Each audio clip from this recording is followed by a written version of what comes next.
또 블랙 프라이데이 이런 부분에 대한 관심도 가져가야 될 것 같은데 이 소비 시즌과 연관한 투자 심리는 어떻게 볼 수 있을까요? 예, 이렇게 좀 보셔야 될 것 같아요. 시장 지금 현재 우리가 계속해서 이 대통령 선거에 대한 걱정을 하고 그리고 실적 시즌이 그에 대한 걱정도 하고 이런 사이에 어느덧 벌써 연말이 다가오고 있습니다. 계절적인 요인 절대 무시할 수 없다라는 점.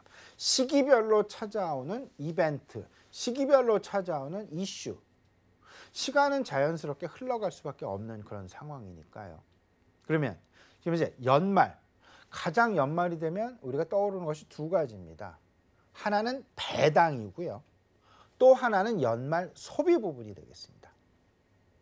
연말 소비 부분 가만히 있어도 일단 이제 찾아오고 있는 그런 상황. 근데 대선이 마무리되면 과연 지금 표로 나가고 있는데 대선이 마무리가 되면 글로벌 증시의 진행을 해야 될 그런 핫 이슈는 결국 무엇일까? 가장 우려가 되는 가장 핫 이슈는 아무래도 코로나19와 관련된 재확산이 어느 정도나 진행이 될 것이냐 아니면 이에 대한 치료제 개발은 어떻게 나타나게 될 것이냐. 지금 미국의 모 언론은 이런 얘기를 했습니다. 대통령 선거에 집중을 하면서 2%의 어떤 상승을 보였지만 시장에서 잊고 있는 것 두 가지가 있다라는 경고의 메시지가 나왔습니다. 그 하나는 바로 코로나19 재확산 여부가 그 한 가지, 그 리스크라고 얘기를 했고요. 두 번째 리스크는 대통령 선거 그 자체, 개표 과정에서 나타나는 그 자체 리스크다라는 부분. 오늘 우리가 말씀을 드리고 있는 부분의 핵심 부분이다라고 말씀을 드릴 수 있을 것 같은데 코로나19의 재확산 절대 잊어서는 안 될 것이다. 두 번째는 미국과 중국 간의 무역 갈등 그리고 그 환율에 대한 어떤 그 방향성 문제가 될 것 같고 세 번째도 역시 마찬가지가 되겠습니다. EU와 영국의 브렉시트 관련된 부분. 더 나아가서는 EU와 미국 간의 무역 갈등 양상. 네 번째는 이제 그 추가 경기 부양 체계 어떤 그 방향성 타결.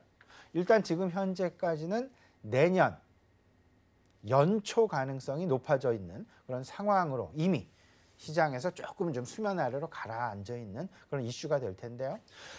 그 바이든 후보가 당선이 되게 된다라면 조금 더 빠르게 수면 위로 재부각될 가능성 염두에 둬야 된다. 블루웨이브 이번에 같이 이제 선거 진행되는 그 민주당 상원 의원 선거와도 맞물려서 상원까지도 민주당이 차지하게 된다라면 다수당을 차지하게 된다라면 이 시장에서 한껏 기대하고 있는 추가 경기 부양 체계 조기 합의 가능성도 절대 배제할 수 없다. 기대해 볼 만하다라는 점. 그리고 가장 중요한 거 어찌 보면 시장을 지금 현재 지지하고 지탱하고 있는 가장 큰 배경, 힘이다라고 정리를 할 수 있을 것 같은데 유동성이 될 것 같습니다. 그리고 혹여나 더블 딥으로 빠질 수 있는 그런 가능성은 없는지를 점검해 볼 수 있는 계속해서 발표가 되고 있는 경제 지표들 챙겨보는 그런 부분들 이런 부분들이 지금 현재 상황일 텐데 코로나19의 재확산 절대 잊어먹으면 안 된다. 미국 경제 재봉쇄 우려도 여전히 존재하고 있습니다. 대통령 선거 때문에 잠깐 일시 중단 상황.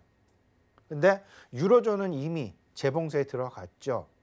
이 재봉쇄에 들어가 있는 그런 상황들 속에서 미국이라고 이 코로나19의 재확산 이미 7일간 일일 평균 확진자 수가 8.1만 명을 넘어서 있는 그런 상황 속에서 대통령 선거라는 빅 이벤트가 있기에 잠깐 일시 정지해 놓고 있는 그런 상황이지만 바로 재봉쇄 어떤 그 가능성도 배제할 수 없다라는 점 이 부분. 하지만 이제 코로나 백신 개발에 대한 기대감이 있죠. 11월 말에서 12월 초 지금 세 가지 후보 물질이 가장 유효하게 떠오르고 있는데 아스트라제네카하고 이제 그 모더나하고 그다음에 화이자 여기서 개발하고 있는 그런 부분들이 있을 텐데요. 왜 이 부분에 주목을 하고 있느냐? 이제 곧 연말 소비 시즌이 오기 때문입니다. 연말 소비 시즌. 이제 11월 11일이 중국의 광군제죠.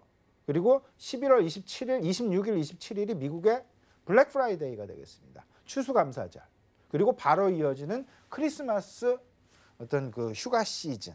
이런 상황들 생각을 해보면 이 부분 연말 소비 시즌에 대한 자연스러운 어떤 그 시장 내 투자 심리의 이동 경로 생각을 해볼 수밖에 없을 것 같고요.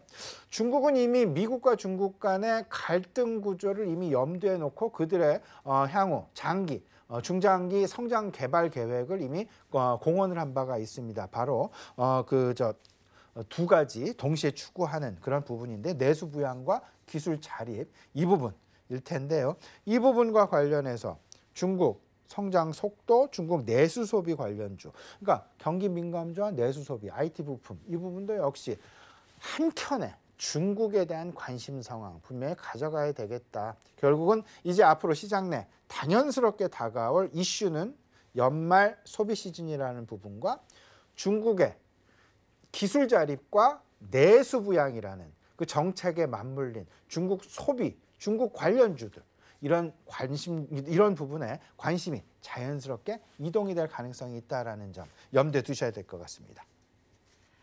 네, 이후 소비 시즌에 대한 부분까지 함께 짚어봤습니다. 자, 미증시 3대 지수가 모두 급등으로 마무리를 했고 지금 선물 시장에서도 좋은 흐름들이 좀 나타나고 있습니다. 다우 선물이 230포인트가량 오르고 있는데 그래서 이제 또 투자자 여러분이 궁금한 거는 그래서 오늘 우리 시장은 어떻게 될 것인지 여부일 것 같아요. 그래서 오늘 우리 시장 개장 상황과 또 앞으로의 또 종합적인 방향 한번 짚어주실까요? 예, 뭐 일단 오늘 우리 시장은 일단 긍정적인 상황은 분명합니다. 하지만 내일 시장과 모레 시장 선거 결과의 방향성에 따라서 다소간 좀 흔들릴 여지가 있을 수 있다라는 점. 왜냐하면 경합주 내에서 상당 부분 혼선 내지는 혼동 내지는 변동성이 생길 수 있기 때문이다라는 점. 최선의 시나리오는 단기간에 당선이 확정되는 것. 압승의 방향성이 돼요. 왜냐하면 투자 심리가 빠르게 안정되기 때문에 누가 당선이 되건 상관이 없습니다. 빠른 시간 안에 누가 되건 결정이 되는 것. 근데 시장에서 가장 싫어하는 것은 당선 확정이 지연된다라는 것. 정치적인 공백 그리고 정치적인 불확실성 그리고 치안의 불확실성. 그러면 진행 중인 결과에 불구하고 그래서 중장기적인 어떤 로드맵을 가지고